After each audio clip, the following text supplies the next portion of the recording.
What's going on, everybody? Welcome back to the channel. Today we're going to finally fix the Unico monitor that is in my Cruis'n World arcade cabinet. So a little bit of a background. I bought this cabinet. This is the first arcade, sit-down arcade cabinet that I ever purchased. This was from an arcade reseller, and the work that they did was really good. A lot of the stuff was in great shape. Actually, the cabinet overall was in really good shape, ready to plug in, ready to play, with one exception. It did have a Walmart widescreen TV in it, which just wasn't going to cut it for me at all.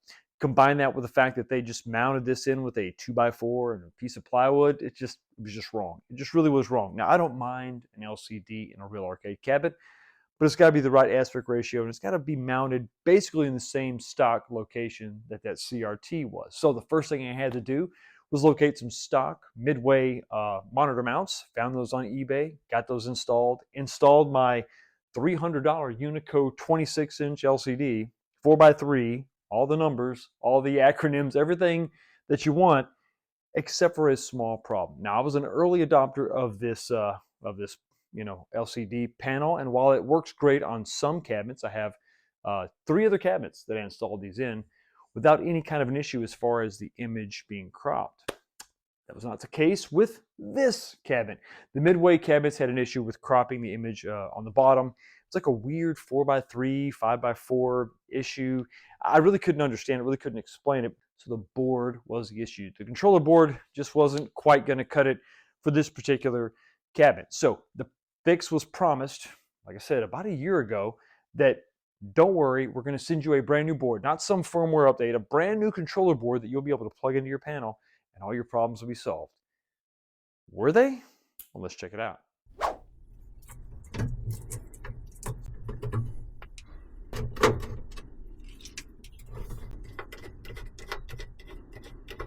All right, so let's take a closer look at these boards. This is the original that I pulled out of the actual cabinet off of the monitor. I will say that the shrouding on this is way better than Arcade One. It's much thicker. The cutouts are laser cut, and the posts are pretty substantial. Here is the original controller board itself. You can see that there's no potentiometers or any kind of adjustments on the board itself. Put that over to one side. Take a look at the new board, and you'll see that it does come with a new cage because this is physically a larger board than the original. See, there are your potentiometers there, all the standard inputs, with a couple exceptions. So you're going to notice right away that the way things are oriented are a little bit different. So the backlight was plugged into here. Looks like it's going to be over here or here. I've got a message in Unico to tell me which one I'm supposed to plug it into because I don't really know. Other than that, the LVDS connector is here, kind of pointed up, or I'm sorry, pointed, perpendicular, I guess, to the original, where this board is, this way. On this board is porting just directly out. So hopefully that's going to be not an issue. You can see that the boards are, a little taller and pretty much the same width. And of course, you're not going to be able to use that cage with this because you're going to need access to those potentiometers. So when you put this in your cabinet and then you put the shrouding on it, you see this is going to be exposed for those color adjustments there. The board, unfortunately, the brand new board, doesn't come with instructions. Also, it cost me $20 to ship it here. That's right. If you get these boards, if you're an early adopter of some of these panels, these LCD panels, and you want the proper board to fix your LCD panel, you're going to have to pay $20. Now, at least I'm not charging you for the board, but still, it would have been nice to just have this thing shipped to me for free. And especially when you consider that I bought 2 boards, so I requested 2 replacement boards, $20 each, I'm out $40. So I'm really hoping this is going to fix the issue, going to fix the problem. So once I got the proper instructions, which once again, these do not come with, they don't come with instructions, and they cost you $20. So Unico definitely needs to step up their game in that aspect. A little bit of a printout, a little bit of a one-page diagram would be really helpful. So I'm going to go ahead and obviously plug this thing in correctly, but I'm going to include a picture right here that's going to show you exactly how to hook up your monitor board, replacement board, in the event that you actually get one. Okay, so with everything plugged in, it was time to flip the switch and see if the panel is actually going to work. I mean, did I plug everything in? Is this thing going to explode? Is it a replacement board? I don't know.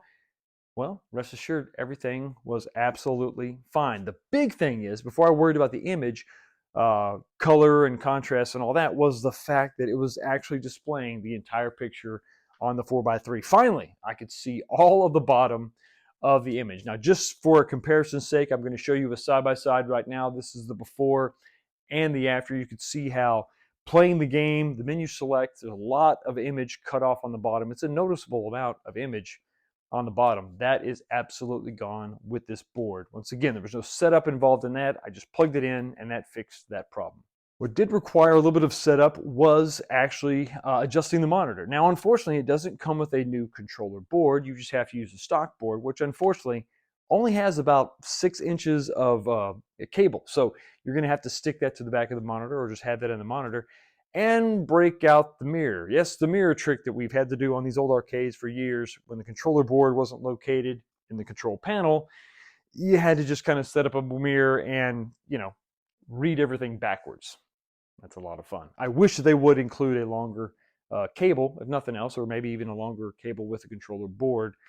That would be nice. But all that aside, basically everything was pretty close when I plugged it in. There was some brightness issues. Now, I will say that this panel actually responds to those changes. So the old board didn't respond to brightness or contrast changes. When you adjust that from 0 to 10 or 0 to 100, I saw no difference. On this board, I did see a difference when adjusting those parameters. But the biggest change was those potentiometers for the 3 colors, red, green, and blue, located on the board. That's where I got the most, the dynamic change, and the picture quality definitely improved when I adjusted those. The great thing about that, it doesn't require you going into the menu, breaking out the mirror, just maybe just have the mirror to see the image. But adjusting those colors really made a huge difference. That's where I got the most, the biggest results was just adjusting those 3 potentiometers. Playing with the contrast, playing with the brightness helped. One thing that these monitors suffer from, and I'm going to find this and explore this more in my Outrun 2 cabinet, which I have another replacement board for, is the white imbalance. So there's a bit of a glare when you're talking about very light colors like white and yellow. Those bright whites and bright yellows kind of wash out a little bit, and the brightness adjustment doesn't really affect that at all. So that's definitely something that I would really want Unico to address, maybe some kind of a white balance adjustment on these control boards. But the big issue with the color is absolutely corrected with those potentiometers. Some of that brightness, so the fact that the brightness adjustment is available, is also really, really good. And of course, the fact that the whole image actually fits in the monitor as soon as you plug it in is very nice. So at the end of the day, I wish I could have got free shipping on my replacement board. I wish I could have got a simple, instruction, one-page instruction telling me exactly how to plug everything in. But beyond that, I am very happy with my replacement board and very happy to play this game. It really kind of completes the picture, completes the package, and makes it ready to sell. Yeah, this cabinet is actually going to be sold now that it is working properly and everything's good. It's going to be sold. Unfortunately, this is what you got to do. But one thing that will not be sold, one cabinet that will not be sold, is my Outrun 2 cabinet, and that's the next one we're going to put this board in. I'll let you know all the details and how that worked out in another video. But anyway, let me know what you think about all this in the comments section below. Let me know what you think. Ask questions. I'll try to get those answered as soon as possible. Thanks for stopping by and checking out the channel. You have a blessed day. I will see all of you next time.